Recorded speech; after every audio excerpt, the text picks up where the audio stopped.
এই চ্যানেলে SSC GD কনস্টেবলের যে প্রিভিয়াস ইয়ার, সেই প্রিভিয়াস ইয়ারের ম্যাথের কোশ্চেনগুলো প্র্যাকটিস করা হচ্ছে, মানে ক্লাস হচ্ছে। আজকে আমাদের ক্লাস সংখ্যা দ্বিতীয়। 6 মার্চ 2024-এর যে সেকেন্ড শিফটের যে প্রশ্নগুলো ছিল, তার মধ্যে থেকে ম্যাথের প্রশ্নগুলো এই ক্লাসে সলভ করা হয়েছে। কোশ্চেন নাম্বার 1, প্রথমেই একটা সরল দেওয়া আছে। সরলের নিয়মটা কি? আমরা জানি সরলের নিয়ম হচ্ছে BODMAS, B O D M S, B for bracket, O for of, D for division মানে ভাগ, এম ফর মাল্টিপ্লিকেশন মানে গুণ, এ ফর অ্যাডিশন মানে যোগ, আর এস ফর সাবস্ট্রাকশন মানে বিয়োগ। তাহলে অঙ্কটাতে ব্র্যাকেটের কাজও নেই, অফের কাজও নেই, ফার্স্ট ভাগের কাজটা আছে। তার মানে আমি অঙ্কটা টুকে এখানে 96 গুণ 3 যোগ 48 ভাগ 4 বিয়োগ 3 গুণ 4। তাহলে এর মধ্যে থেকে ভাগের কাজটা ফার্স্টে করতে হবে। তাহলে ভাগের কাজটা যদি করি, 4 দিয়ে 48কে ভাগ করলে 12, মাইনাস 3 গুণ 4 যোগ 3 গুণ 96। এরপরে কিসের কাজ? ভাগের কাজের পরে আছে গুণের কাজ। তাহলে যোগের আর বিয়োগের কাজটা করা যাবে না, এখানে গুণের কাজটাই করতে হবে। তাহলে 96 গুণ 3 মানে কত? 3 6 18 8 হাতে 1, 3 নং 27 আর 1 28, 288 যোগ 12 বিয়োগ 3 4 12। এবার 88 আর 12তে কত? 300, 300 বিয়োগ 12 মানে, বা এখানে এরকম করা যেতে পারে প্লাস 12 মাইনাস 12 কেটে যাচ্ছে, তাহলে পড়ে থাকছে কত? 288। এটাই উত্তর, এটাই উত্তর। পরেরটা, একটি গোলকের ব্যাসার্ধ 4.9 সেমি, গোলকের আয়তন কত? প্রায় কত, মানে এখানে অ্যাপ্রক্সিমেটলি ভ্যালু দেওয়া আছে। তাহলে গোলকের, এই যদি একটা গোলক হয়, এটা হচ্ছে রেডিয়াস, ব্যাসার্ধ, ব্যাসার্ধটা কত দেওয়া আছে? আর ফর 4.9 সেমি। তাহলে এর কি বের করতে বলেছে? আয়তন।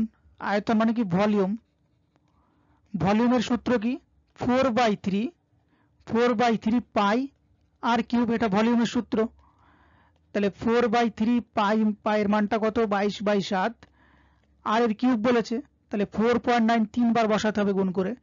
4.9 গুণ 4.9 গুণ 4.9। এবার পয়েন্টগুলো যদি আমি তুলে দিই, পয়েন্ট উঠে একটা 1, পরে একটা ঘরের জন্য একটা 0, 10, 7 দিয়ে 49কে কাটে, 7 7 49, তাহলে 3 10 30। এবার এটাকে গুণ করতে হবে, 4 গুণ 22 গুণ 7 গুণ 4.9 গুণ 4.9, সেটাকে আবার 30 দিয়ে ভাগ করতে হবে। এত কিছু না করে এটাকে আমি যদি নিজের মতো আমি একটু করে নিই, এই যে 4.9 যেটা দিয়েছে, এটা প্রায় 5-এর সমান। তো তাহলে এটাকে আমি যদি 5ই ধরে নিই, তাহলে জিনিসটা কত আসছে? 4/3 ইন্টু 22/7 গুণ 5 গুণ 5 গুণ 5, এরকমটা আসবে। এবং এই 22টাকে যদি আমি 21 ধরি, তাহলে প্রায় 21 যদি ধরে নিই, তাহলে 7 দিয়ে এটা কেটে যায়, 3 7 21, এরকম কাটে। এবার 5 5 25, 5 25 125, 125 গুণ, আবার এই 3 কাটে, তাহলে 125 গুণ 4, 5 5 25, 5 25 125, 125 গুণ 4 কত আসে?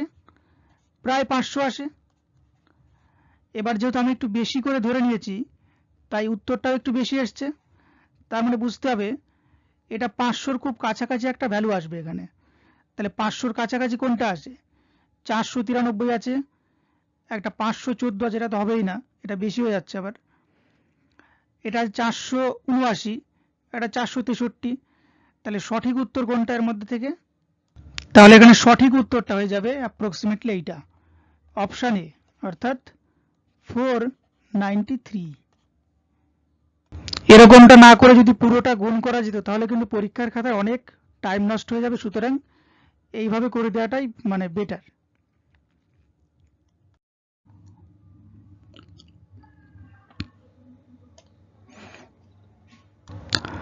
পরের অঙ্ক, কি বলছে, সারমান বিবেকের চেয়ে 20% কম দক্ষ। বিবেক যদি 20 দিনে হেলমেট তৈরি করতে পারে, তাহলে সারমান কত দিনে একই হেলমেট তৈরি করতে পারবে? দুজন আছে এখানে, একজন হচ্ছে কি এস ফর সারমান আর B for Bibek, V for Bibek. তাহলে এদের যে ক্ষমতা কত বলে দিয়েছে, ক্ষমতা বলছে যে সারমান বিবেকের চেয়ে 20% কম দক্ষ। তাহলে বিবেক যদি 100% দক্ষ হয়, সারমানের দক্ষতা কত, 20% কম, তাহলে 80। তাহলে এই দক্ষতাকে যদি আমি আবার ছোট করি, 20 দিয়ে কাটি, 4 20 তে 80, 5 20 তে 100। তাহলে সারমান আর বিবেকের ক্ষমতার যে অনুপাত কত, 4:5। তাহলে এদের ক্ষমতার অনুপাত যদি 4:5 হয় এবং দুজন যদি একই কাজ করে, তাহলে এদের সময় বা দিনের অনুপাতটা কত হবে, সময় বা দিনের অনুপাতটা হবে এর উল্টো, 5:4 উল্টে যাবে। কিন্তু এখানে কি বলে দিয়েছে যে বিবেক যদি 20 দিনে হেলমেট তৈরি করতে পারে, তাহলে সারমান কত দিনে একই হেলমেট তৈরি করতে পারবে? তাহলে বিবেকের দিনটা কত, এক্ষেত্রে বিবেকের দিনটা হচ্ছে 4, এই 4 এর মানটা কত দিয়ে আছে, 20। তার মানে বিবেকের অনুপাতে যেটা 4 বেরোচ্ছে 4 দিন, এটা বাস্তবে কত, 20 দিন। তাহলে 4 এর মান যদি 20, 1 এর মান কত, 4 5 20, 1 এর মান 5, 1 এর মান যদি 5 হয়, তাহলে 5 এর মানটা কত, 5 এর মান 5 গুণ 5, 5 5 25 দিন। তাহলে একই হেলমেট তৈরি করতে সারমানের কত দিন লাগবে, 25 দিন লাগবে। এটাই উত্তর, অপশন ডি, এটাই অ্যান্সার। পরেরটা, আমান দুটি পরীক্ষায় অংশ নিয়েছে। প্রথম পরীক্ষায় 600 নম্বরের মধ্যে 420 নম্বর পেয়েছে। যদি সে সামগ্রিকভাবে 70% মানে 70% নম্বর পায়, তবে দ্বিতীয় পরীক্ষায় সে 500-র মধ্যে কত শতাংশ নম্বর পেয়েছে? তাহলে আমাদের দুটো পরীক্ষার কথা বলছে। দুটো পরীক্ষার, প্রথম পরীক্ষার টোটাল মার্কস কত? প্রথম পরীক্ষার টোটাল মার্কস হচ্ছে 600, পরের পরীক্ষার টোটাল মার্কস 500। তাহলে প্রথম পরীক্ষাতে সে কত পেয়েছে? প্রথম পরীক্ষাতে 600-র মধ্যে পেয়েছে 420। এবং সামগ্রিকভাবে সে যদি 70% নম্বর পায়, তাহলে সামগ্রিক মানে কি, 500 যোগ 600 1100 টোটাল মার্কস। এই টোটাল 1100 মার্কসের মধ্যে থেকে সে যদি 70% নম্বর পায়, এই 1100-র 70% বের করে নিতে হবে। তাহলে এখান থেকে, তাহলে 1100 গুণ 70/100, 0 0 কাটে, 7 11-তে 77, একটা 0, 770। তার মানে আমনকে টোটাল পেতে হবে কত, 770, যার মধ্যে প্রথম পরীক্ষাতে সে পেয়েছে কত, 420। তাহলে দ্বিতীয় পরীক্ষাতে তাকে কত পেতে হবে? তাহলে 420 আছে, আর কত হলে 770 হয়, এটা মাইনাস করতে হবে। 0 2 5 হলে 7, 4 3 হলে 7, 350। তার মানে যেটা 500-তে পরীক্ষা হচ্ছে, এখানে যদি সে 350 পেয়ে যায়, তাহলে কিন্তু মোটের ওপরে সে 770 পেয়ে যাচ্ছে। এটাই তার টোটালের ওপর 70% নম্বর। সুতরাং তাহলে দ্বিতীয় পরীক্ষাতে সে 500-র মধ্যে কত পাচ্ছে, 350। এবার এটাকে পার্সেন্টেজ চেয়েছে, যে কত পার্সেন্ট নম্বর পাচ্ছে, কত শতাংশ। তাহলে এটাকে যদি শতাংশতে কনভার্ট করি, পার্সেন্টেজে কনভার্ট করি, 350 নম্বর পাচ্ছে কতর মধ্যে, 500-তে। তাহলে 500 নিচে, ওপরে 350 ইন্টু 100। এই 0 কাটে, 5 7 35, 70। তার মানে দ্বিতীয় পরীক্ষায় তাকে 70% নম্বর পেতে হবে। এইটা উত্তর, অপশন বি হচ্ছে উত্তর। পরেরটা 5 নম্বর, চিহ্নিত মূল্যের 50% খরচ মূল্যের 70%-এর সমান। মানে চিহ্নিত মূল্যের 50% খরচ মূল্য মানে কি, এখানে কস্ট প্রাইস, কেনা দাম যেটা, খরচ মূল্যের 70%-এর সমান। যদি কোনো ছাড় দেওয়া না হয়, তাহলে শতকরা কত লাভ হবে? তাহলে লাভ লসের অঙ্কে কতগুলো জিনিস এখানে লিখে নিতে হবে। একটা হচ্ছে কস্ট প্রাইস মানে কেনা দাম, একটা হচ্ছে মার্কেট প্রাইস বা গায়ে লেখা দাম, শর্টে লিখলাম গায়ে লেখা দাম, একটা হচ্ছে সেলিং প্রাইস, আর একটা হচ্ছে প্রফিট বা লস। এখানে কতগুলো কথা বলেছে কি, চিহ্নিত মূল্যের 50% খরচ মূল্যের 70%-এর সমান। তার মানেটা কি, এর মানে হচ্ছে, আমি যদি একটু এই সাইডে লিখি বা নিচের দিকে লিখি, চিহ্নিত মূল্য মানে কি, মার্কেট প্রাইস। তাহলে মার্কেট প্রাইসের কত পার্সেন্ট? মার্কেট প্রাইসের 50%, তাহলে 50। মার্কেট প্রাইসের 50% যদি খরচ মূল্য মানে কি কস্ট প্রাইসের 100 মানে 70% এর সমান, এটা বলে দিয়েছে। তাহলে এখান থেকে মার্কেট প্রাইস আর কস্ট প্রাইসের অনুপাতটা পেয়ে যাচ্ছি। মার্কেট প্রাইসের 50% কস্ট প্রাইসের 70% এর সমান, 0 0 কাটে। তাহলে market price by cost price সমান কত? যেহেতু কস্ট প্রাইসের সাথে 7 আছে, তাহলে আড়াআড়ি যদি গুণ করি তাহলে 7টা উপরে চলে যাবে, তাহলে 7 ইন্টু সিপি, 7 সিপি। আর এই 5টা নিচে চলে আসবে, 5 ইন্টু এমপি, তাহলে মিলছে পুরোটা। তার মানে মার্কেট মানে কস্ট প্রাইস যদি 5 টাকা হয়, এটার মার্কেট প্রাইস কত? 7 টাকা। কি বলছে যে যদি কোনো ছাড় না দেওয়া হয় তাহলে শতকরা কত লাভ হবে? তাহলে কস্ট প্রাইস 5 টাকা মানে কেনা দাম 5 টাকা যেটা খরচ, এবং গায়ে লেখা দাম কত? 7 টাকা। যদি কোনো ছাড় না দিয়েই এই 7 টাকাতেই বিক্রি করে দেওয়া হয় তাহলে লাভটা কি হবে এটাই বলছে। তাহলে 5 টাকার জিনিসটা 7 টাকায় বিক্রি হচ্ছে, ক টাকা লাভ? 2 টাকা লাভ। তাহলে 2 টাকা কত টাকাতে লাভ? 5 টাকাতে 2 টাকা লাভ। 5 টাকা কস্ট প্রাইস, 2 টাকা প্রফিট প্রাইস, ইন্টু 100। 5 20 100, 20 দুগুণে 40% লাভ। অপশন ডি মানে ঘরটা হচ্ছে আনসার। পরেরটা, দুটি সংখ্যার এলসিএম মানে কি? এখানে লসাগু, LCM lowest common multiple, LCM 147 এবং তাদের এইচসিএফ মানে গসাগু হাইয়েস্ট কমন ফ্যাক্টর, এইচসিএফ হচ্ছে 7। একটি সংখ্যা 21 হলে অন্য সংখ্যাটি কত? তাহলে দুটো সংখ্যার লসাগু আর গসাগু দিয়ে দিয়েছে এবং তার মধ্যে একটি সংখ্যা দিয়ে দিয়েছে। এর একটা খুব সহজ সূত্র আছে যে একটি সংখ্যা সমান লসাগু গুণ গসাগু বাই অপর সংখ্যা।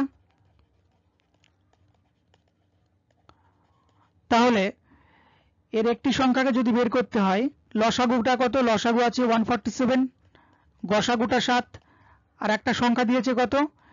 এই অপর সংখ্যা বা একটি সংখ্যা একই ব্যাপার, যে কোনো একটাতে বসালেই হবে। তাহলে অপর সংখ্যা দিয়েছে কত? 21। তাহলে 21 দিয়ে যদি কাটি, পুরো 7 দিয়ে যদি কাটি, 7 3 7 21, 3 দিয়ে এটাকে কাটি, 3 4 12, 2 হলো 14, 27, 3 9 27। এখানটাতে 4 হবে, একটুখানি ভুল হয়ে গেল। এখানটাতে 3 দিয়ে কাটলে 3 4 12, 2 হলো 14, 27, 3 9 27, 49। তাহলে অপশন এ বা ক হচ্ছে আনসার, 49। পরেরটা, 1.5 বছরের জন্য 10,000 টাকায় প্রাপ্ত চক্রবৃদ্ধি সুদ যেটা অর্ধবার্ষিক 3676.31 টাকা, বার্ষিক সুদের হার কত? তাহলে কোনো একটা মানে 10,000 টাকা 1.5 বছর খাটানো হলো, যেটা সুদ যেটাতে অর্ধবার্ষিক কাজ করলো, তাতে সুদ কত হলো? 3676.31 টাকা। তাহলে বার্ষিক সুদের হারটা কত? এবং ওটা একটুখানি অনেকটাই কঠিন দিয়েছে, সুদের হার বের করতে বলেছে। তাই এক্ষেত্রে আমি কি করব? অপশনের সাহায্য নেব। এবার এখান থেকে একটা জিনিস বুঝতে হবে যে অর্ধবার্ষিক মানে কি? অর্ধবার্ষিক মানে যেটা 12 মাস না দিয়ে 6 মাস পর পর সুদ দেওয়া হবে। এক্ষেত্রে সুদটা 6 মাস পর পর কাজ করবে। তাহলে বার্ষিক যদি 22% হয়, বার্ষিক মানে এক বছর যদি 22% কাজ করে, 6 মাসে কত কাজ করবে? অর্ধেক কাজ করবে, 11% কাজ করবে। তাহলে 6 মাসে যদি 11% কাজ করে, 11% কাজ করে মানে কি? 11% মানে হচ্ছে যদি 100 টাকা থাকে, 6 মাস পর সেটা 11 টাকা বেড়ে হবে 111 টাকা। এই গেল 6 মাস, পরের 6 মাস আবার 100 টাকা, আবার 111 টাকা, পরের 6 মাসে 100 টাকা, আবার 111 টাকা। তাহলে 100 গুণ 100 গুণ 100 কত আসে? 100-র পরে মানে 1-এর পরে 6টা শূন্য, আর 111 গুণ 111 গুণ 111, তাহলে 111 কিউব করলে কত আসে? 111 কিউব করলে আসে 111 কিউব করলে আসে 1367631। তাহলে এইটা আসে। তাহলে এখানে সুদটা কত হলো, সুদটা যে মাইনাস করে দিতে হবে, 1 2 3 4 5 6 যে মাইনাস করে দিই কত পাচ্ছি 367631। এইটা হচ্ছে সুদ। কিন্তু প্রশ্নে সুদ কত দেওয়া আছে, প্রশ্নে দেওয়া আছে 3676.31। আবার আমার আসল এখানে কত বেরিয়েছে, আসল বেরিয়েছে, আসল হচ্ছে এই পরিমাণটা বেরিয়েছে, কিন্তু আসল এখানে 10,000 আছে। তাহলে এর মানটা কত, আসল মান হচ্ছে 10,000, কিন্তু এখানে কত হয়েছে, এখানে 10 লাখ বেরিয়েছে। তাহলে 10 লাখের কত গুণ, 100 গুণ। তাহলে 100 দিয়ে ভাগ করলে, এখানে যদি 10 লাখকে যদি 100 দিয়ে ভাগ করি ডিভাইডেড বাই 100, তাহলে এইটা পাবো, 10,000টা পাবো। সুতরাং এই মানটাকেও, যেটা 367631, এটাকেও 100 দিয়ে ভাগ করতে হবে। 100 দিয়ে ভাগ করতে পারলে, 100 দিয়ে ভাগ করা মানে কি, 100তে শূন্য কটা আছে, দুটো। ডান দিক থেকে দুটো ঘর আগে দশমিক বসিয়ে দিলে হয়ে গেল 367631। তার মানে অপশন 22 দিয়ে যদি যাই, এটাই সঠিক উত্তর হবে। এবং এটা অনেকটাই কঠিন দিয়েছে, যদি এক্স ওয়াই বা অন্য কিছু ধরে করা যায় অনেকটা মানে কঠিন হয়ে যাবে অঙ্কটা। আটেরটা কি বলছে, ভগ্নাংশটি সন্ধান করুন যা 1/64 এর সাথে একই অনুপাত বহন করে, যা 4/7 এর সাথে 5/16 করে। তার মানে কি বলছে, যদি ভগ্নাংশটা x বাই ওয়াই ধরি, x বাই ওয়াই এর সাথে 1/64 যে সম্পর্ক, 1/64 যে সম্পর্ক, একই সম্পর্ক হচ্ছে 4/7:5/16, এটাই বলতে যাচ্ছে প্রশ্নে। তাহলে আমরা কি জানি, এটা সমানুপাতে আছে, আর সমানুপাতের নিয়মটা কি, এই মাঝের দুটোকে গুণ করে যা আসবে, প্রথম আর শেষটাকে গুণ করে অবশ্যই তাই আসতে হবে, তবেই তারা সমানুপাতি থাকে। তাহলে এক্স আর ওয়াই এর সাথে 5/16 যদি গুণ করি কি আসে, 5 এর সাথে এক্স এর গুণ করলে, 5 এর সাথে এক্স এর গুণ করলে 5x, আর 16 এর সাথে ওয়াই গুণ করলে 16y, আর মাঝের দুটোকে গুণ করে কি পাচ্ছি, 4 এর সাথে 1 গুণ করে 4 1 4, নিচে 64 সাথে 7 গুণ করে 64 গুণ 7, এটা এরকমই থাক, গুণটা বের করার দরকার নেই। এবার কি করা যেতে পারে, 4 16 তে 64, 4 1 4, 4 16 তে 64, মাঝে সমান সমান আছে, মাঝে সমান আছে যেহেতু, তাই নিচে নিচে কাটাকাটি করা যেতে পারে। এই 16 দিয়ে এই 16 কাটে, কি পড়ে থাকে, x by Y equal to 1/7 আছে, 5টা এদিকে উপরে আছে, এই পাশে আনলে নিচে চলে আসবে, 1/5 হয়ে যাবে। তাহলে অ্যান্সারটা কি আসবে, x by Y equal to 1/35, এটাই অ্যান্সার। অথবা এই জায়গার থেকে মানে বজ্র গুণ, যেটাকে আড়াআড়ি গুণ, ক্রস মাল্টিপ্লিকেশন, সেটাও করা যেতে পারে। 5 7 35x ইকুয়াল টু, এদিকে কত, 1 গুণ ওয়াই, ওয়াই, তাহলে x by Y equal to, ওয়াইয়ের সাথে কিছু নিয়ে 1 আছে, একটা চলে যাবে উপরে, 35টা নিচে চলে আসবে, এভাবেও করা যেতে পারে।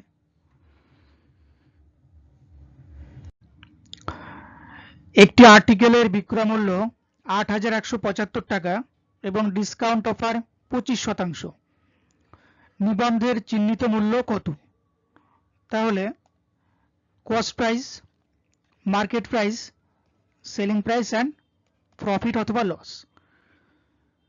কি বলেছে যে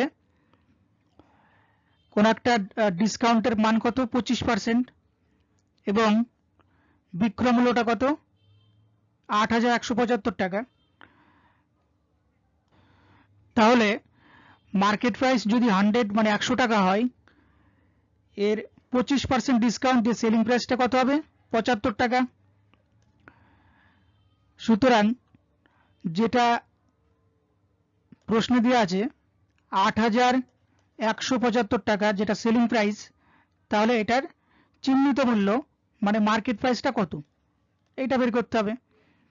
তাহলে 8,175 বাই 75 গুণ 100, 25 দিয়ে যদি কাটি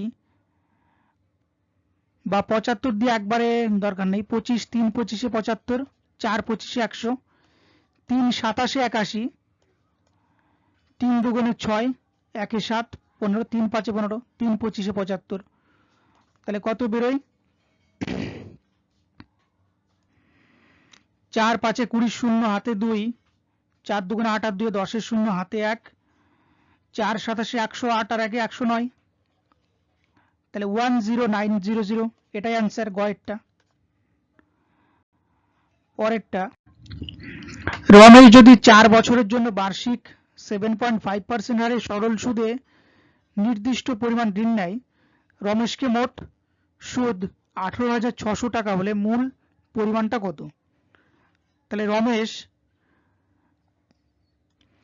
রমেশ কিছু পরিমাণ টাকা বার্ষিক 7.5% সরল সুদের হারে টাকাটা ঋণ নেয় এবং ঋণ নেওয়ার ফলে রমেশের মোট সুদ কত হয়? 18,600 টাকা। তাহলে রমেশের সে আসল টাকাটা কত, এটা বের করতে হবে। তাহলে কি বের করতে দিয়েছে? পি এর মানটা বের করতে দিয়েছে। পি ইকুয়াল টু কত? তাহলে পি এর মানটা কি করে বের হবে? পি ইকুয়াল টু, পি এর সাথে পি আর টি থাকে, তাহলে আর টিটা নিচে চলে আসবে আর আই ইন্টু 100টা উপরে চলে যাবে। তাহলে পি এর মানটা বের করতে দিয়েছে। পি ইকুয়াল টু, আয়ের মানটা কত? সুদের মান এখানে 18,600 বলেই দিয়েছে, মোট সুদ 18,600 টাকা। তাহলে আয়ের পরিবর্তে লিখলাম 18,600, সূত্রের 100, আর এর মানটা কত? আর এর মান 7.5, আর টাইমটা কত বলে দিয়েছে? 4 বছর, এই যে 4 ইয়ার। তাহলে 7.5 ইন্টু টাইম হচ্ছে 4 বছর। পয়েন্ট উঠে গিয়ে একটা 1, পরে একটা ঘরের জন্য একটা 0 10। এবার যদি কাটাকাটি করি, 25 দিয়ে যদি কাটি, 25 3 25 75, 4 25 100, এই 4 কাটে, 3 দিয়ে এটাকে কাটে, 3 6 18, 3 দুগুণে 6 0 0, তাহলে 6 2 0 0 আর এই একটা 0, তাহলে 62,000 টাকায় হচ্ছে তার আসল। এটাই উত্তর, অপশন ডি অ্যান্সার। এখানে কি বলছে? 30% ছাড়ে একটি জিনিস বিক্রি করে লাভের শতাংশ কত, যা আগে 45% লাভে বিক্রি করা হতো? তাহলে cost price, selling market price, cost price, market price. Market price মানে কি? মানে যেটা গায়ে লেখা দাম, market price, selling price, profit. তাহলে কোন একটা জিনিস কি বলছে যে 30% ছাড়ে একটা জিনিস বিক্রি করে লাভের শতাংশ কত, যা আগে 45% লাভে বিক্রি করা হতো? যখন 45% লাভে বিক্রি করা হতো তখন প্রফিটটা কত? 45 টাকা হতো। 45 টাকা প্রফিট, বিক্রি হতো কত? 45% লাভ, মানে 100 টাকা কেনা দাম, কস্ট প্রাইস 100 টাকা, বিক্রি হতো 145 টাকাতে। এবং যেহেতু এই ক্ষেত্রে গায়ে লেখা দামের উপরে কোনো ছাড়ের কথা বলছে না, তার মানে ধরে নিতে হবে যে তখন গায়ে লেখা দামটাও 145ই থাকতো এবং কোনো ডিসকাউন্ট না দিয়ে পুরো 145 টাকাতে ওটা বিক্রি হয়ে যেত এবং সেই ক্ষেত্রে 45 টাকা লাভ থেকে যেত। এইবার ওই জিনিসটাকে যদি 30% ছাড়ে বিক্রি করা হয়, এই জিনিসটাকে যদি 30% ডিসকাউন্ট দিই, তখন লাভের পরিমাণটা কত হবে?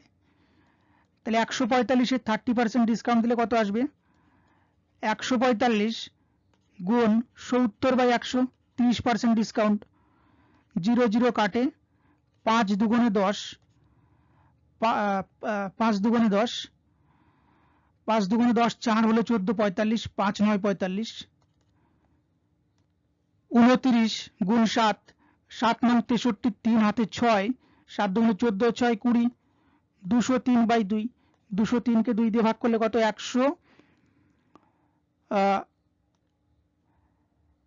101.5 আসবে উত্তর, মানে ভাগ করলে। তাহলে কি বলছে যে এখন লাভের পরিমাণটা কত? এখন লাভ কত? কেনা দাম এখন সেই 100 টাকায় আছে কেনা দামটা, আর এখন বিক্রি হচ্ছে কত টাকাতে? ডিসকাউন্ট দিয়ে 101.5 টাকাতে। তাহলে লাভটা কত হচ্ছে? 1.5 টাকা। এটাই উত্তর, অপশন গয়েরটা মানে খয়েরটা হচ্ছে কারেক্ট অ্যান্সার, বিটটা। দুটি বর্গের ক্ষেত্রফলের অনুপাত যদি 4:9 হয়, তবে তাদের সংশ্লিষ্ট বাহুর অনুপাতটা কত? দুটো বর্গের ক্ষেত্রফলের অনুপাত কত দেওয়া আছে 4:9, তাদের সংশ্লিষ্ট বাহুর অনুপাত কত। তাহলে বর্গটা কিরকম হয়, বর্গ হচ্ছে যার চারটে দিকই সমান এবং এর ক্ষেত্রফলের যে সূত্র, এর চারটে দিক যেহেতু সমান, এর যে ক্ষেত্রফল, এর ক্ষেত্রফলের সূত্র কি বাহু স্কোয়ার বা সাইড স্কোয়ার। তাহলে বাহু স্কোয়ারের মানটা কত দেওয়া আছে S square is to S square, মানে বাহু স্কোয়ার ইস টু বাহু স্কোয়ার, এর মানটা দেওয়া আছে 4:9। এখান থেকে যদি এস এর মানটা বের করতে হয়, স্কোয়ারটা স্কোয়ার রুট হয়ে যাবে,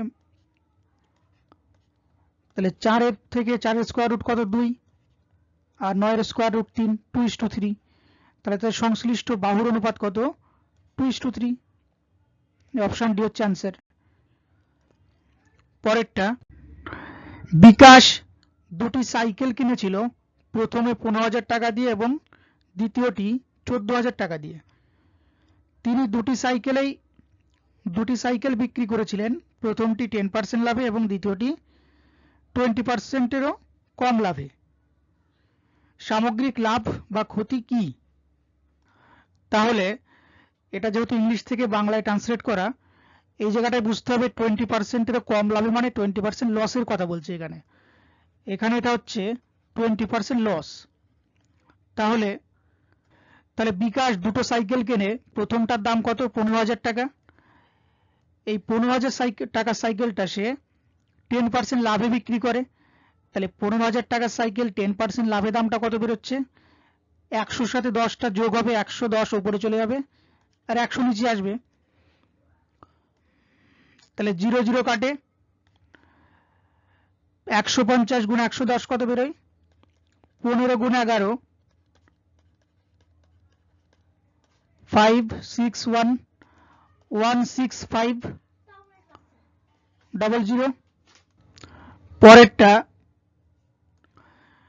পরেরটা 14,000 টাকা দিয়ে কেনে এবং এটাকে বিক্রি করে 20% লসে। তাহলে 20% লস মানে কি 80/100, এক্ষেত্রেও 0 0 কাটে। তাহলে 8 14 তে 112, দুটো 0, তাহলে টোটাল কত টাকা বেরোচ্ছে 112,000,000, 5 আর 2 7, 27700।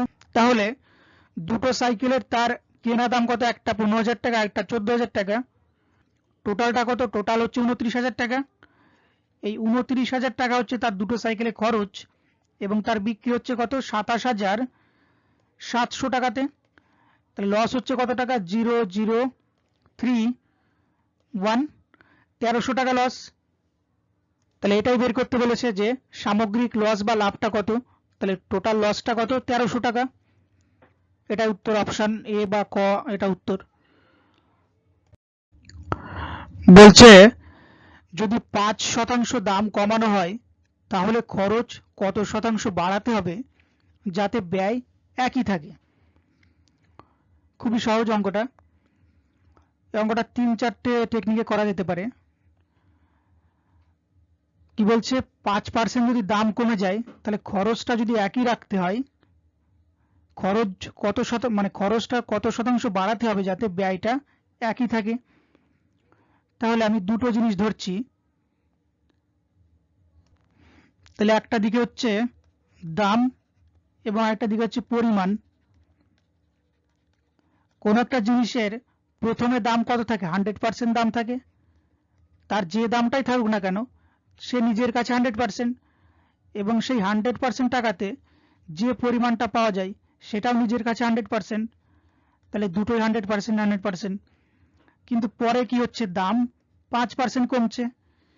এবার দাম যদি 5% কমে যায় 95% হয়ে যায়, তাহলে 95% টাকাতেও সেই একই অ্যামাউন্ট পাওয়া যাবে যেহেতু দামটা কমে গেছে। কিন্তু প্রশ্নে কি বলেছে যে খরচ কত শতাংশ বাড়াতে হবে, মানে 95কে কততে নিয়ে আসতে হবে যাতে ব্যয়টা একই থাকে।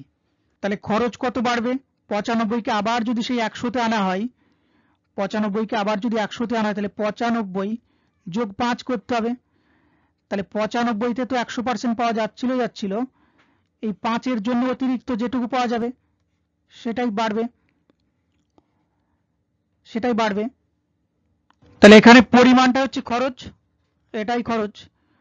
তাহলে যখন দামটা কমে গেছে তখন 95 টাকাতে তো 100% পাওয়া যাচ্ছে, তার সাথে বাকি 5%-এ কতটা বেশি পাওয়া যাবে সেটাই বের করতে দিয়েছে।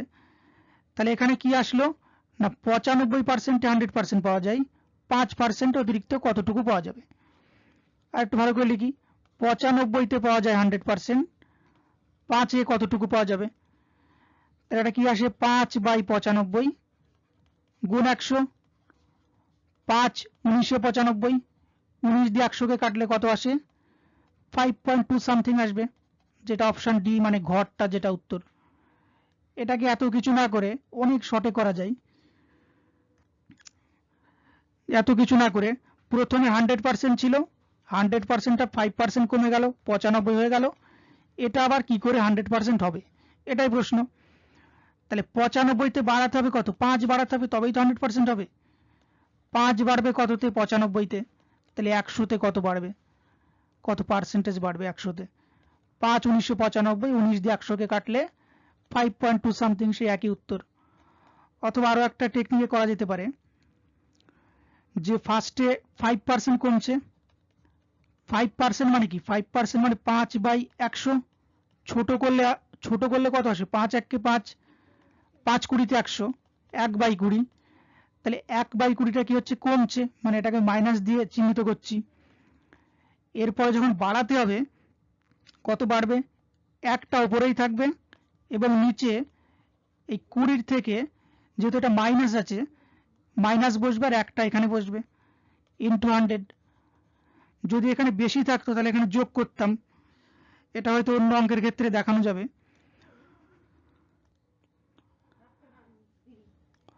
তাহলে এটা কত আসে, সেই একই আসবে 1/19 গুণ 100, উত্তরটা সেই একই আসবে, 19 দিয়ে 100-কে কাটলে 5.2 সামথিং। সাপোজ এটা যদি দামটা কমানোর জায়গায় বাড়ানোর কথা বলতো, তাহলে এই টেকনিকে করলে কিরকম আসতো, যদি 5% দামটা বাড়তো সেক্ষেত্রে সেই 5%-কে ছোট করলে 1/20 আসতো। তাহলে 1/20 এটা বাড়ছে মানে এটাকে প্লাস দিয়ে চিহ্নিত করছি। এবার যখন কমানোর প্রশ্ন আসবে তখন কি করতে হবে, একটা উপরেই থাকবে, 20 থেকে যেহেতু প্লাস আছে তাহলে প্লাস 1 করে দিতে হবে, ইন্টু 100 করে দিতে হবে। তখন কত আসবে, 1/21, 1/21 গুণ 100 যেটা আসবে ওটাই উত্তর হবে তখন সেই ক্ষেত্রে।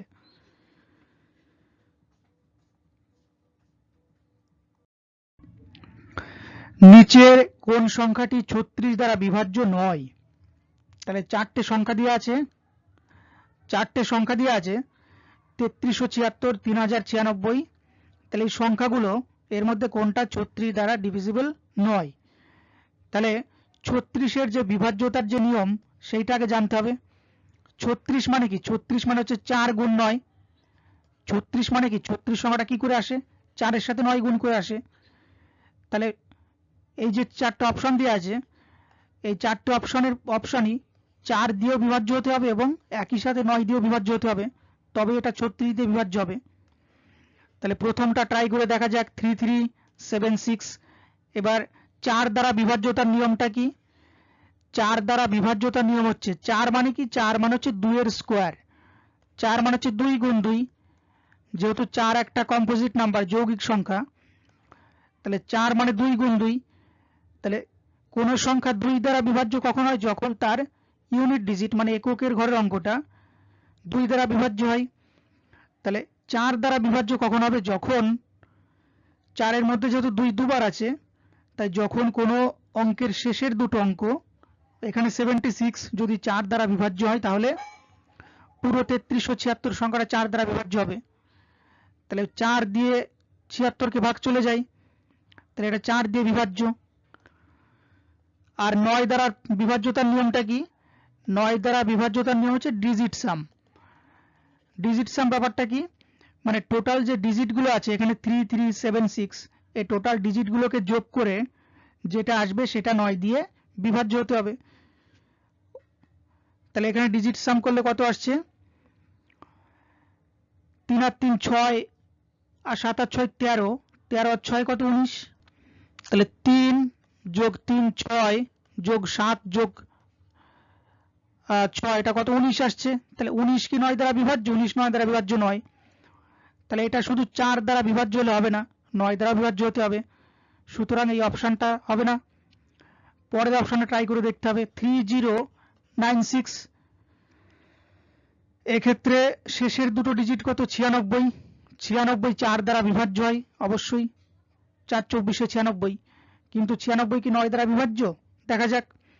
তাহলে পুরো ডিজিট সাম না করে আমি যদি এই 9টাকে কেটে দিই, যেহেতু 9 দ্বারা বিভাজ্যতার নিয়মটা এরকম, হয়তো পুরো সংখ্যাগুলো পুরো ডিজিটগুলো যোগ করতে হবে, নয়তো এই 9 বা 9 এর যে গুণিতক সেগুলো কেটে দিতে হবে এখান থেকে। তাহলে প্রথম 9টা কাটছে, আবার এখানে 6 আর 3 9, এটাও কাটছে, 6 আর 3 9 হয়ে যাচ্ছে। তার মানে 3096টা হচ্ছে সঠিক উত্তর। এটা 4 দ্বারাও বিভাজ্য এবং 9 দ্বারাও বিভাজ্য, 4 এবং 9 দুটো দ্বারাই বিভাজ্য। সুতরাং 4 আর 9 দ্বারা যদি বিভাজ্য হয় তাহলে 36 দ্বারা বিভাজ্য হবে, এটাই উত্তর। পরেরটা, সর্বনিম্ন সংখ্যা যা 125, 75, 150 এবং 70 দ্বারা হুবহু বিভাজ্য। তাহলে 125, 75, 150 এবং 70 দ্বারা বিভাজ্য এই রকম সব থেকে ছোট সংখ্যা কত? তাহলে প্রথমে কি করতে হবে, যদি 125, 75, 150 এবং 70 দ্বারা কোনো সংখ্যা বিভাজ্য হয়, অবশ্যই এদের যে এলসিএম মানে লসাগু দ্বারা বিভাজ্য হবে সংখ্যাটা। তাহলে 125, 75, 150 আর 70 এদের এলসিএম বা লসাগুটা কত? তাহলে এদের লসাগু 5 দিয়ে যায়, এটা 5 25 125, 5 15 75, 5 30 150, 5 14 70, 5 দিয়ে 5 5 25, 3 5 15, 5 6 30 14। এবার 3 দিয়ে যায়, 3 1 3, 3 2 6, 2 দিয়ে যায়, 2 দিয়ে 2 1 2, 7 2 14, 8 যাবে না, 5 আর 7 মৌলিক সংখ্যা, 8 যাবে না তার মানে। তাহলে এলসিএম বা লসাগুটা কত বেরোচ্ছে? 5 গুণ 5 গুণ 3 গুণ 2 গুণ 5 গুণ 7। তাহলে 5 দুগুণে প্রথমেই 10, এখান থেকে বের করে নিলাম আলাদা করে। তাহলে বাকি কে থাকছে? 5 5 25, 3 25 75, 75 গুণ 7, 75 গুণ 7 গুণ 10। তাহলে 75 গুণ 7 কত? 5 7 35, 5 হাতে 3, 7 7 49 আর 3 51, 52। তাহলে 525, 10 শূন্য, 5250। তাহলে 125, 75, 150, 70 দ্বারা যদি কোনো সংখ্যা বিভাজ্য হয়, অবশ্যই সেই সংখ্যাটা এদের যে এলসিএম 5250 যেটা বেরোলো, এই 5250 দ্বারা বিভাজ্য হতে হবে। এবার অপশানে কি কি আছে? 5250 আছে, এটা 5480, 5383। তাহলে অপশান অনুযায়ী কটটা বা এরটা সঠিক উত্তর। পরেরটা, এটা কি বলছে? 10 জনের গড় ওজন 3.5 কেজি বৃদ্ধি পায় যখন একটি নতুন ব্যক্তি 8.5 কেজি ওজনের হয়। নতুন ব্যক্তির ওজন কত হতে পারে? তাহলে 10 জনের যে গড় ওজন, 10 জনের অ্যাভারেজ ওয়েট কত বাড়ে? অ্যাভারেজ ওয়েট বাড়ে 3.5 কেজি। কি করাতে না, 10 জনের সাথে যদি আরো একজন অ্যাড হয়, যার ওজন কত? যার ওজন 8.5 কেজি। এটা যেহেতু ইংরেজি থেকে বাংলাতে ট্রান্সলেট করা, এখানে ভাষার একটুখানি বুঝতে হবে জায়গাটায়। এই যে 10 জনের একটা টিম ছিল, এর মধ্যে থেকে একজন বেরিয়ে যাচ্ছে, মানে একজন রিপ্লেস করছে, এবং সেই জায়গাটাতে আরেকজন নতুন একজন আসছে। তার মানে কি বুঝতে হবে যে 10 জনের মধ্যে থেকে একজন ফার্স্টে বেরিয়ে যাচ্ছে এবং পরে একজন অ্যাড করছে। তাহলে যে বেরিয়ে যাচ্ছে তার ওজনটা কত? 8.5 কেজি, এবং নতুন যে পার্সন আসছে তার ওজনটা এখানে বের করতে হবে। তাহলে নিউ পার্সন এর ওজনটা কত, এটা বের করতে হবে। তাহলে প্রশ্ন হচ্ছে, সবার যে গড় ওজন এটা 3.5 কেজি করে বাড়ছে, এটা বাড়ছে কেন? বাড়ছে এই কারণেই, নতুন যে ব্যক্তি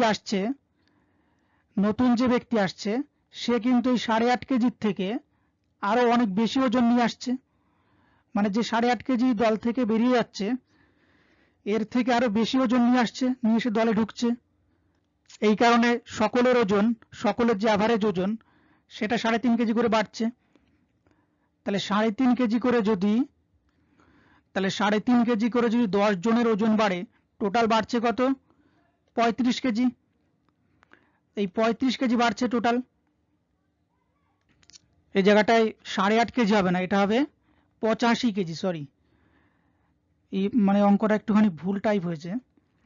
এই জায়গাটা হবে 85 কেজি, মানে 10 জনের একটা দল ছিল, তার মধ্যে থেকে 85 কেজি ওজনের একজন বেরিয়ে যাচ্ছে দল থেকে, এবং সেই জায়গাটায় অন্য নতুন একজন আসছে। এর ফলে সকলের ওজন 3.5 কেজি করে বাড়ছে। তাহলে সকলে কজন আছে? 10 জন। 10 জনের ওজন যদি 3.5 কেজি করে বাড়ে, টোটাল বাড়ছে কত? টোটাল বাড়ছে 35 কেজি। তার মানে নতুন যে আসছে সে পুরনোকে তো রিপ্লেস করছেই, মানে 85 কেজি তো আনছে, তার সাথে আরো 35 কেজি নিয়ে আসছে। এই কারণে প্রত্যেকের ওজন বেড়ে যাচ্ছে। তাহলে টোটাল মানে সে কত কেজি আনছে? 5 আর 5 10, 8 আর 4 12, 120 কেজি। তাহলে তার ওজন কিন্তু 120 কেজি। সে নিজে বেশি ওজন আনছে বলে, মানে যে চলে গিয়েছিল তার ওজনটা রিপ্লেস করেও অতিরিক্ত তার যে ওজন সেটা সকলের মধ্যে ভাগ হয়ে যাচ্ছে, এবং সকলের ওজন 3.5 কেজি করে বেড়ে যাচ্ছে। সুতরাং নতুন যে আসছে তার ওজনটা কত? 120 কেজি। এটাই অ্যান্সার। কি বলছে? পরপর 21টি বিজোড় সংখ্যা রয়েছে, প্রথম 19টা সংখ্যার গড় x, শেষ দুটি সংখ্যার গড় কত? তাহলে টোটাল সংখ্যা আছে কটা? 21টা। তার মধ্যে প্রথম 19টার গড় x, প্রথম 19টার গড় কত দিয়ে আছে? x দিয়ে আছে। এটাকে এই রকম ভাবে বুঝতে হবে, 19টা সংখ্যা আছে যেহেতু, মাঝের সংখ্যাটা হচ্ছে x, এবং x এর এই দিকে আছে কটা সংখ্যা? এই দিকে 8টা সংখ্যা আছে,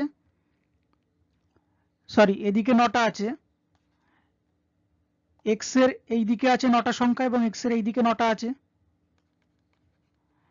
তাহলে x এর বাঁ দিকের যে সংখ্যাগুলো, যেহেতু মাঝের সংখ্যাটা x, মানে গড় x বলেছে, তাহলে x হচ্ছে মাঝের সংখ্যা।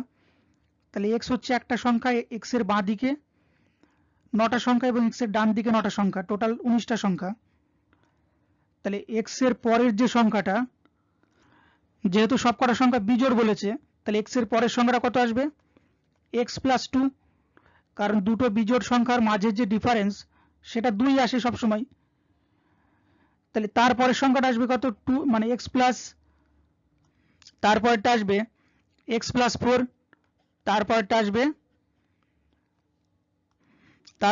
কত? x + 6, তারপরটা আসবে x + 8, তারপরটা আসবে x + 10, তারপরটা x + 12, তারপরটা x + 14।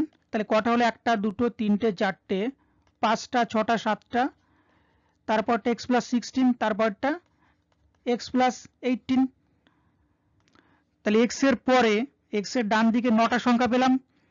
এটাকে খুব সহজে এরকম ভাবে করা যেত, যেহেতু x এর পরে 9টা সংখ্যা এবং প্রত্যেকটা সংখ্যায় বিজোড় সংখ্যা, দুটো বিজোড় সংখ্যার মাঝের ডিফারেন্স হচ্ছে 2, তাহলে 9 এর সাথে 2 দিয়ে গুণ করে দিতে হবে, 9 2 18। সুতরাং ডিরেক্ট এটা বের করা যেত যে x + 9 গুণ 2, মানে x + 18 হচ্ছে একদম লাস্টের 19তম সংখ্যা, এটা চলে আসতো। এবার কি বলেছে যে এরও পরের দুটো সংখ্যার গড় কত, তাই তো? তাহলে x + 18 হচ্ছে 19তম সংখ্যা, এরপরে 20তম সংখ্যা আছে, এবং তারপরে 21তম সংখ্যা আছে। তাহলে এর পরের সংখ্যাটা কত আসবে? x + 20, এবং তারপরের সংখ্যাটা আসবে x + 22। তাহলে এই দুটো তারপরের বিজোড় সংখ্যা। তাহলে এই দুটো সংখ্যার টোটালটা কত? এই দুটো সংখ্যার টোটাল হচ্ছে, মাঝে যোগ করে দিই এবং একে যদি 2 দিয়ে ভাগ করে দিই, তাহলে অ্যাভারেজটা পেয়ে যাচ্ছি x + x 2x, 20 আর 22 42/2। তাহলে এর মধ্যে আবার 2 কমন যাচ্ছে, 2 যদি কমন যায় থাকছে x + 21/2, 2 2 কাটে। সুতরাং বাকি দুটো সংখ্যার গড় হচ্ছে x প্লাস 21, এটাই অ্যান্সার, অপশন বি সঠিক উত্তর। আর এবং এস একসাথে 60 দিনের মধ্যে একটা কাজ শেষ করতে পারে। এস এবং টি একসাথে ওই একই কাজ 90 দিনে শেষ করতে পারে। যদি আর, এস এবং টি একত্রে কাজ করে তাহলে সেই একই কাজ 45 দিনে শেষ হয়ে যায়। আর ও টি একসাথে একই কাজ শেষ করতে কতদিন সময় নেবে, এটাই চেয়েছে। তাহলে কি বলছে, তিনজন আছে, একটা হচ্ছে আর, একটা এস, একটা টি, আর এস আর টি। প্রথমে কি বলছে যে আর আর এস, আর প্লাস এস কোন একটা কাজ কত দিনে করে, 60 দিনে করে। যেখানে এস এবং টি, এস প্লাস টি ওই একই কাজকে একসাথে 90 দিনে করে, এবং আর প্লাস এস প্লাস টি ওই একই কাজকে আবার 45 দিনে শেষ করে।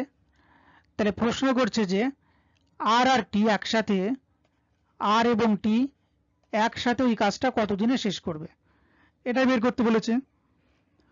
তাহলে এই জায়গা থেকে আমি টোটাল কাজের যে ইউনিট সেটা পেয়ে যাচ্ছি, টোটাল ওয়ার্কটা এদের যে এলসিএম 60, 90, 45 এখান থেকে পেয়ে যাব। তাহলে 60, 90, 45 এর এলসিএমটা কত, এলসিএমটা হচ্ছে 180। তাহলে এলসিএমটা মানে এলসিএম মানে কি, এলসিএম মানে হচ্ছে লসাগু। 60, 90, 45 এর লসাগু 180।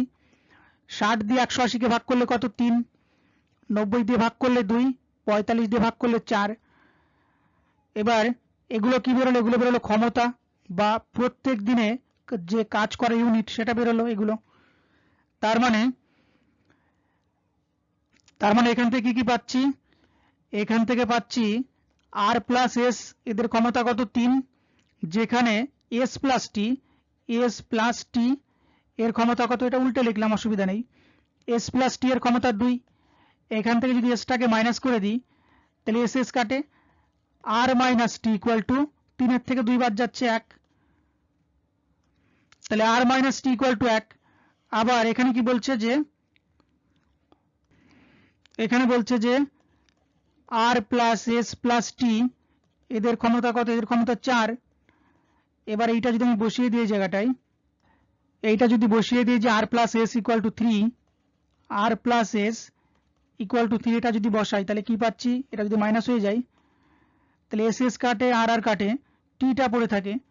টি এর ক্ষমতা কত, 4 এর থেকে 3 বাদ দিলে 1, তাহলে টি এর ক্ষমতা 1। এই টি এর ক্ষমতাকে যদি আবার এই জায়গাটায় পুট করে দিই, এই জায়গাটায় বসিয়ে দিই, এই জায়গাটায়, তাহলে টি এর মানটা কত, টি এর মানটা 1।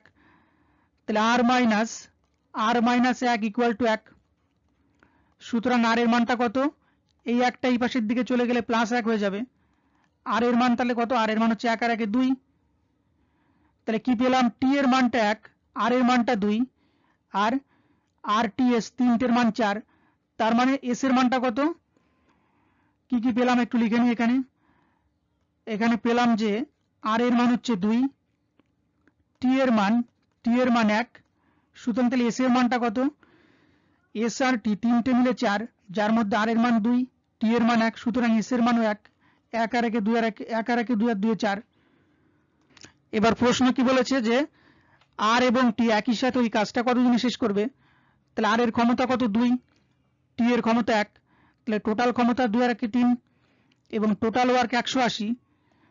তাহলে টোটাল ওয়ার্ক 180 এবং টোটাল যে ক্ষমতা 2 আর 1 3, তাহলে 3 দিয়ে ভাগ করে দেব, 3 6 18 60, এটাই অ্যান্সার।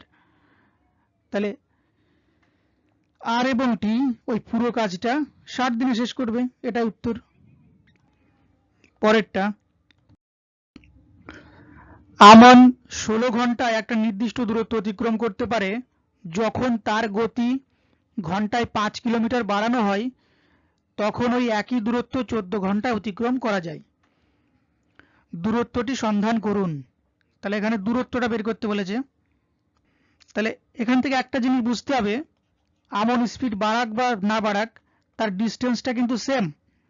সে এর থেকে বিতে যাচ্ছিল, এটা তার ডিস্টেন্সটা কিন্তু কনস্ট্যান্ট, মানে ডিস্টেন্স কিন্তু কোনো চেঞ্জ হচ্ছে না।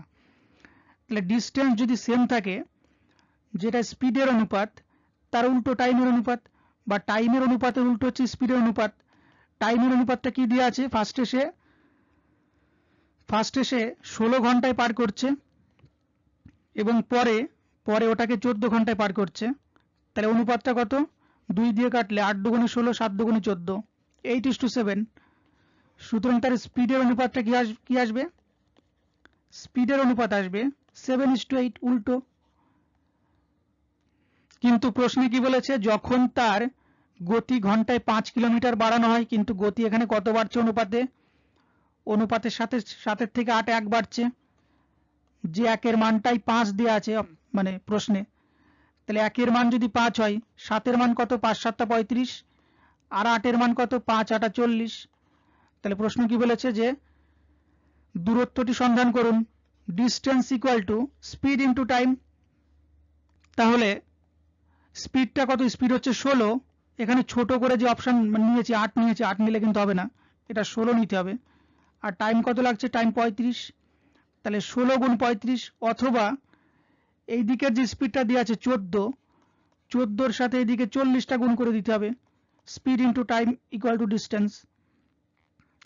তাহলে 4 14-তে 56, 560 কিলোমিটার হচ্ছে ডিস্টেন্স। এটা উত্তর, অপশন ক বা এর সঠিক উত্তর। বা 16 গুণ 35, এটা গুণ করেও সেই 560ই আসবে, যে কোনো একটা দিক দিয়ে করলেই হবে। এটা পরেরটা।